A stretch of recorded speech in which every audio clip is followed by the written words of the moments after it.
Estamos en el espacio de tus derechos, estamos conversando con el magistrado Plácido Álvarez Cárdenas, titular de la 9ª Sala Penal del Supremo Tribunal de Justicia del Estado de Guanajuato. Magistrado, continuando con este tema del nuevo proceso penal, de este nuevo esquema de enjuiciamiento en que se lleva a la justicia quien ha cometido una conducta que puede ser un delito, y de acuerdo con lo que nos ha comentado, ¿cuáles diríamos que serían los intervinientes en un proceso penal? Bien, los intervinientes son variados. El Código Nacional hace referencia a quienes pueden intervenir en un proceso. Voy a referirme dentro de esos intervinientes fundamentalmente a los que se consideran partes en el proceso. De tal manera que tendremos que distinguir entre partes e intervinientes. Pero haciendo referencia a las partes dentro del proceso, tenemos fundamentalmente la existencia, claro, del actor principal en este tipo de asuntos, que es el imputado o el acusado. Dependiendo del estado procesal, cambia de denominaciones. Un imputado que, como podemos entender, es aquella persona que es a quien se lleva a proceso, es a quien se le atribuye la comisión de un delito y es a quien se le va a estar sustanciando el proceso. Diferentes denominaciones: imputado, inculpado, detenido, en fin. Por eso señalo que es el actor principal, porque es a quien se le atribuye el hecho. Como parte principal. Y desde luego como parte también está su defensor. El inculpado, un derecho esencial que tiene es a una defensa técnica adecuada, y para ello requiere entonces la presencia de un defensor. Una persona, un profesionista, que debe tener ciertas características, fundamentalmente ser licenciado en Derecho, tener conocimiento del área, estar capacitado para ello, para la defensa adecuada, y es quien entonces asiste técnicamente al imputado. Se habla aquí de dos tipos de defensa: una defensa material, que es la que realiza el propio imputado por sí mismo, se defiende por sí mismo, y una defensa técnica, que es la que le corresponde a su defensor. Tenemos entonces estas partes, y frente a ellas tenemos la existencia del Ministerio Público. El Ministerio Público, a quien se le encarga la investigación, quien debe instar el proceso ante el juez, que es el órgano del Estado que se encarga de hacer esa función y que tutela entonces los intereses del Estado. El Ministerio Público fundamentalmente es el órgano que acusa de manera principal. Y por otro lado entonces tenemos, y esto parece ser una figura nueva, la existencia de la víctima como parte. Aparece en este nuevo esquema, como decíamos anteriormente, una persona ofendida, una víctima, que aparece en el proceso ya también interviniendo de manera directa. No es alguien que está al margen, sino que aparece en las audiencias, se hace presente, tiene voz, puede debatir, y si el imputado tiene un defensor, pues tendríamos que decir que por igualdad de armas, la víctima también deberá tener su propio representante.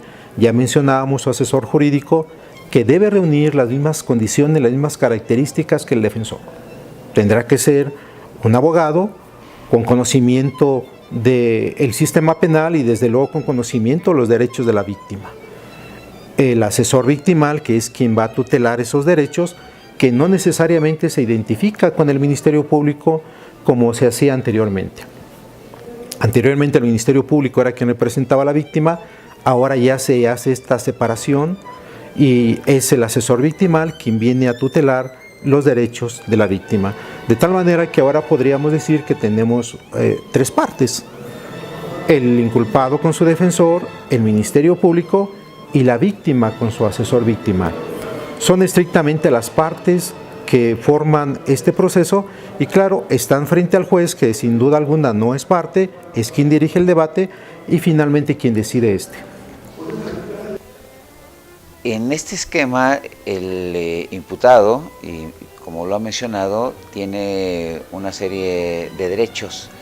¿Cuáles son algunos de los derechos de que disfruta y que deben de respetársele a las personas que cometen un hecho que puede ser delito en este nuevo formato?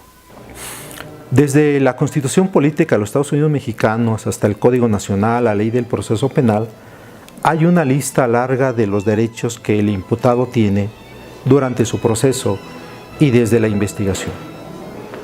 Se habla que desde la investigación, desde el momento en que es detenido o desde el momento en que es presentado, sea ante el Ministerio Público para que responda del cargo o sea ante el juez, el imputado tiene un derecho fundamental, derecho a comunicarse con quien considere. Que se tenga conocimiento de una detención es importante para el imputado, que cualquier otra persona sepa de esa detención. Aquí se trata de evitar situaciones graves, desapariciones forzadas y todo este tipo de situaciones. Pero además de esa comunicación que tiene el imputado con cualquier persona y ese derecho, aparece la figura del defensor de inmediato. La Constitución y las leyes entonces también señalan como un derecho del imputado a tener un defensor, que lo represente, un defensor que garantice esos derechos. De tal manera que desde ese momento de su detención o que comparece ante el juez, deberá estar asistido por un defensor. Y en cualquier acto que tenga que realizar en donde él participe, deberá ser necesaria siempre la presencia de su defensor, debe estar garantizada esa defensa. Pero como otro derecho que se contempla también la posibilidad de ofrecimiento de medios de prueba. Ahora tiene la libertad probatoria el imputado a través del mismo, a través de su defensor, de hacer ofrecimientos de medios de prueba. Otro derecho que tiene, y que desde luego también la obligación de la autoridad de auxiliarle a que pueda obtener esos medios de prueba. Tiene derecho a un recurso efectivo, sin duda alguna, que ante aquellas resoluciones que considera le afectan, el imputado tiene derecho a recurrir ante otra instancia superior para efecto de que se garantice entonces ese derecho. La posibilidad de que sea oído de manera pública y oral. Ya habíamos hablado de estos principios. Debe ser escuchado a través de un juicio público y oral. Esta es una garantía que le permite al imputado pues que la sociedad conozca qué es lo que suceda y que él pueda tener la certeza de que lo que se está resolviendo no se está resolviendo de manera obscura, de manera secreta, ¿no? Entonces, son derechos que se le hacen saber al imputado desde el momento en que está presente y que se pretende que tenga toda la libertad, toda la tranquilidad dentro del desarrollo de su proceso.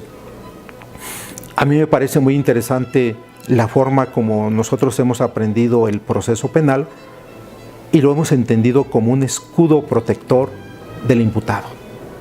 El proceso penal surge para efecto de garantizar a través de determinados derechos que el imputado no vaya a sufrir un acto injusto de autoridad, un acto arbitrario de autoridad. Claro que es una persona que está siendo procesada por la posible comisión de un delito, pero no por el hecho de que se le atribuye un delito, no tiene garantías y derechos que se le deben tutelar. Entonces el proceso está cubierto por una serie de derechos y de garantías con un solo propósito. No es el propósito de querer proteger al delincuente, como a veces se entiende de manera muy simple, sino es el propósito de proteger a un ciudadano todavía en ese momento que está sujeto a un proceso, pero que tenemos que rodearlo de ciertas garantías para que se evite la arbitrariedad. Hay que recordar que nos encontramos ante una persona frente al poder del Estado, que no es poca cosa, y que entonces tenemos que rodearlo de determinados derechos. Por eso surge la idea de que es un escudo protector. Un escudo protector no para lograr la impunidad, sino para que su proceso se desarrolle de la mejor manera, de tal forma que cuando surja una resolución, sepamos que esa resolución se dio conforme a los cauces adecuados, se dio tutelando los derechos de esta persona para que no tengamos ninguna duda de la resolución sobre si hubo una responsabilidad que amerite una condena. El principio de presunción de inocencia, ¿en qué consiste? ¿Qué es lo que abarcaría, magistrado? Este principio de presunción de inocencia tiene como esencia considerar al imputado como inocente durante el desarrollo de su proceso. Y más que un principio, se considera una cualidad esencial de una persona. Nacemos con esa cualidad, todo mundo somos inocentes. Este principio no se destruye, sino hasta el momento en que surge una sentencia que, como he dicho, debe haber surgido con el respeto a todos los derechos. Una sentencia de condena en donde se diga que el procesado ha sido responsable de la comisión de un hecho y que sobre esto no hay una discusión, entonces hasta este momento podemos considerar que es culpable. Antes de este momento, antes de una declaratoria de culpabilidad, tenemos una persona que debemos considerar inocente. Porque todos nacemos, insisto, con esa cualidad.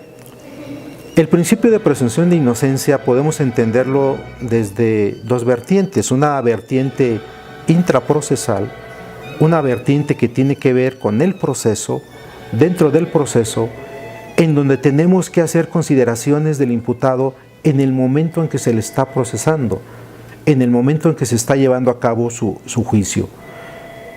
¿Cuáles son manifestaciones de esta presunción de inocencia? El que no se le exhiba públicamente en medios de comunicación como responsable. Hay que recordar que anteriormente surgían esas publicaciones diciendo el violador fulano de tal, el homicida fulano de tal, cuando apenas se le estaba procesando. Ahora el principio de presunción de inocencia obliga que no sea considerado en esos términos antes de que sea condenado. Entonces se le reviste de este derecho a que no sea considerado así. En las audiencias que llevamos a cabo, su rostro se cubre si él considera que no tiene que ser exhibido, se ordena que no se exhiban sus datos personales esenciales, y estos son manifestaciones objetivas del principio de presunción de inocencia. Podemos ver en las audiencias que un imputado no va esposado, no va con grilletes, que en algunas ocasiones llegó a suceder, no va uniformado. Esto es, no se hace notar que es una persona que ya tiene idea de que ha sido condenado. Estas son características del principio de presunción de inocencia que se dan dentro del proceso. Pero se dice que también la presunción de inocencia está fuera del proceso. Cuando una persona es absuelta, parece ser que de cualquier manera le queda el estigma de un proceso. De tal forma que cuando una persona absuelta pide trabajo, tiene obstáculos en el conseguir ese trabajo.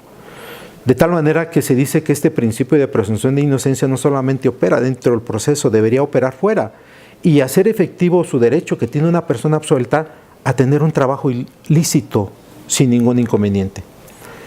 Entonces el principio de presunción de inocencia se puede ver de manera muy amplia, muy general, pero se le tiene que materializar este principio a través de diversos actos que he mencionado.